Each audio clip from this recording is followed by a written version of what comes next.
Bismillahirrahmanirrahim. Assalamualaikum warahmatullahi wabarakatuh. Alhamdulillah. Alhamdulillahi rabbil alamin. Alladzi anzala as-sakinata fi qulubil mu'minin liyazdadu imanan ma'a imanihim. Nashhadu an la ilaha illallah wahdahu la syarika lah.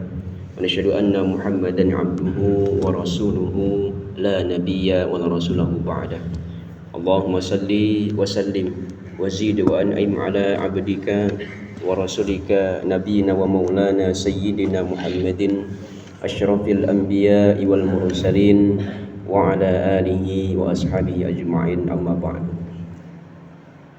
Hadirin bapak, ibu-ibu, saudara-saudari jemaah salat subuh Masjid Nurus Salam yang dimuliakan Allah Subhanahu wa taala. Pertama, marilah kita senantiasa bersyukur kepada Allah Subhanahu wa taala.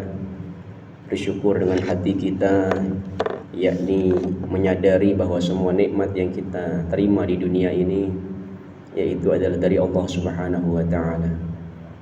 Nikmat kita bisa melaksanakan ibadah, nikmat kita bisa mencapai apa yang kita harapkan, itu bukan semata-mata karena kita hebat, tetapi itu karena Allah mengizinkan kita.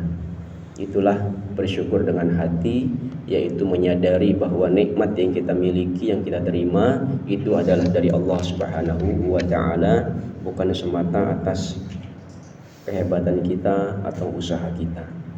Kemudian bersyukur dengan lisan kita, yaitu mengucapkan kalimah thayyibah. Salah satunya ketika kita mendapatkan nikmat, kita memiliki nikmat, ucapkanlah alhamdulillah.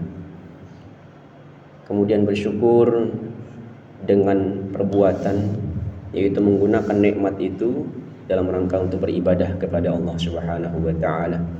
Apakah itu nikmat jabatan, nikmat harta, nikmat kesehatan, semuanya kita gunakan untuk ibadah. Dan alhamdulillah kita saat ini menggunakan nikmat itu untuk mengawali aktivitas kita pada hari ini dengan sholat subuh berjamaah di masjid. Mudah-mudahan amal ibadah yang kita laksanakan diterima oleh Allah Subhanahu wa ta'ala. Dan tak lupa yang kedua kalinya kita memperbanyak sholawat serta salam kepada Nabiullah Muhammad sallallahu alaihi wasallam, yang mana kita paling tidak dalam sehari di luar sholat kita, di pagi hari 10 kali kita bersolawat, di sore hari kita 10 kali bersolawat. Dalam hadis Abu Darda radhiyallahu taala anhu, kita nanti kalau melakukan itu rutin dalam keseharian kita, fa insyaallah nanti di akhirat kita meraih syafaat dari Rasulullah sallallahu alaihi wasallam. Hadirin rahimakumullah. Setiap kita punya posisi, punya peranan dalam kehidupan ini. Terkadang kita adalah orang tua, mungkin kedudukan kita sebagai anak. Kalau dari profesi mungkin kita ada yang pedagang, ada yang menjadi pembeli, ya. Ada yang kita memiliki jabatan, kita pemimpin dalam sebuah perusahaan, dalam sebuah kantor dan seterusnya. Atau mungkin kita adalah anak buah, atau dalam interaksi sosial kita adalah orang yang berhutang, atau mungkin kita yang menghutangi orang lain. Jadi kita ini adalah memiliki posisi masing-masing, punya peranan masing-masing. Tapi yang sering terjadi ketika kita lebih pintar mencari dalil untuk menuntut orang lain, tetapi kita lupa untuk mencari dalil untuk kewajiban kita sendiri.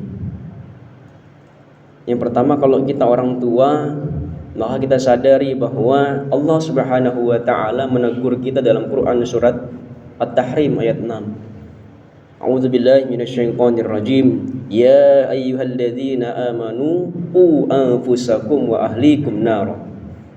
Wahai orang-orang yang beriman, peliharalah dirimu dan keluargamu dari api neraka.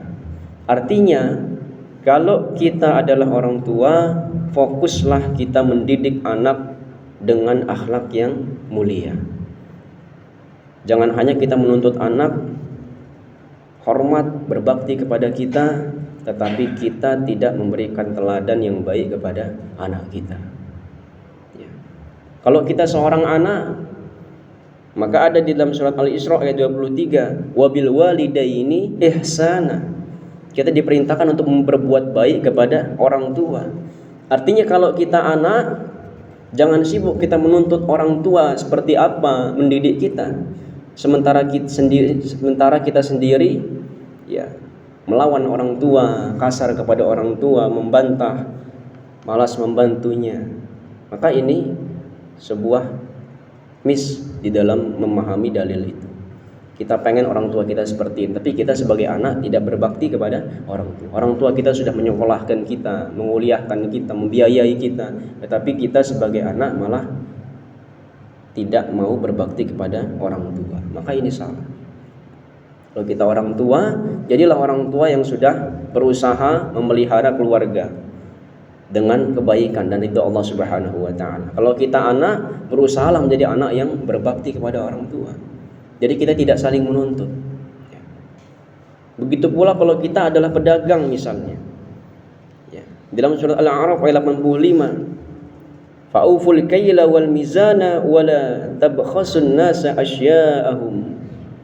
Ya. Sempurnakanlah takaran dan timbangan, dan janganlah kamu merugikan orang terhadap hak-hak mereka. Artinya, kalau kita pedagang, ya, jangan sibuk kita meminta agar pembeli membayar tepat waktu atau tidak menawar terlalu banyak, sementara kita sendiri dalam menjaga kualitas barang dagangan kita ya, tidak kita perhatikan. Maka kita sebagai pedagang kita harus seperti itu. Ya.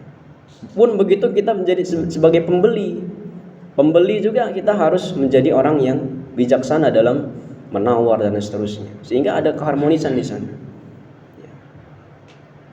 Itu juga kalau kita menjadi orang yang berhutang. Nah, ini yang sering terjadi di antara sebagian banyak manusia. Ketika berhutang, maka dalilnya dia ingin orang itu memperpanjang tempo hutang dia.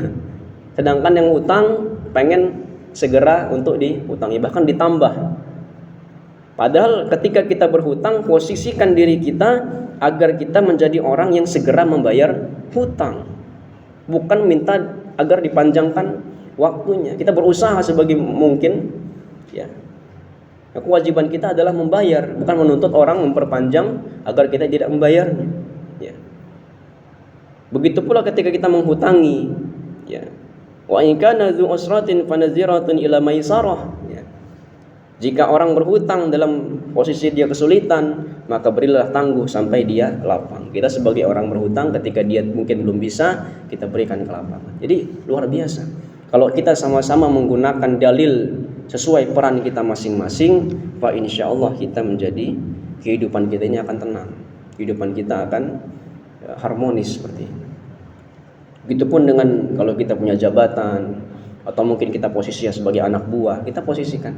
Kalau kita memiliki pimpinan, menjadi pimpinan suatu perusahaan, atau mungkin kita menugaskan orang untuk mengerjakan rumah kita dan seterusnya, maka apa dalilnya? Bayarlah upah sebelum keringat pegawai kita itu kering. Begitupun ketika kita menjadi orang yang menjadi anak buahnya, menjadi petugasnya, pegawainya, menjadi orang yang disiplin. Kadang-kadang ada, ini mohon maaf, ada fenomena ketika kita menjadi tukang bangunan. Kalau kita mungkin dibayarnya harian, kita tunda harian kita sehingga kita banyak harian kita, sehingga kita mendapatkan keuntungan di sana. Kita berleha-leha. Tapi kalau borongan, kita cepetin. Nah, ini kenapa konsep seperti itu terjadi? Padahal tidak ada seperti itu. Dalam Islam, kita posisikan diri kita amanah dalam melaksanakan tugas kita. Ya. Hadirin rahimakumullah, kalau kita semua, ya semua orang, ya hanya sibuk menuntut orang lain berdasarkan dalil untuk mereka, tapi tidak menjalankan dalil untuk dirinya, maka akan terjadi sebuah kekacauan. Kalau kita kaitkan dengan peristiwa kemerdekaan kita ini ya, kita sudah 80 tahun merdeka ya.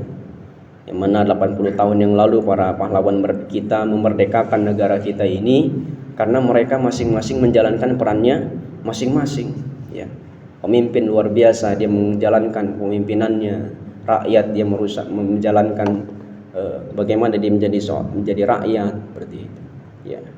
Ulama berjuang dengan ilmunya, ya, berjuang dengan senjatanya, rakyat dengan kekompakannya dan seterusnya. Sehingga apa? Hasilnya Indonesia. Hasilnya persatuan, jauh dari segala perselisihan. Nah, sekarang giliran kita yang memiliki tongkat estafet kemerdekaan ini untuk mengisi kemerdekaan ini, ya, kita jalankan posisi kita sebagai apa? Apakah kita sebagai orang tua, apakah kita sebagai anak, apakah kita sebagai pemimpin, atau kita sebagai anggota dari sebuah organisasi dan seterusnya. Sekalipun kita sebagai pedagang atau pembeli sekalipun, kita posisikan sehingga kita menjadi versi-versi terbaik dalam peran-peran kita masing-masing. Mudah-mudahan Allah menjaga kita agar selalu menjalankan peran dengan amanah, menjaga persatuan dan mewariskan kemerdekaan ini kepada anak cucu kita, generasi kita dalam keadaan yang damai, berkah, dan pastinya adalah dalam keridhaan Allah Subhanahu wa taala. Amin ya rabbal alamin. Mungkin demikian dapat saya sampaikan, kurang lebihnya mohon maaf, pada Allah mohon ampun. Mari kita dengan doa kafaratul majelis. Subhanakallahumma wa bihamdika asyhadu an la ilaha illa anta astaghfiruka wa atubu ilaik. Wallahu taala alam bisawab wa nahnu nata'allam. Wassalamualaikum warahmatullahi wabarakatuh.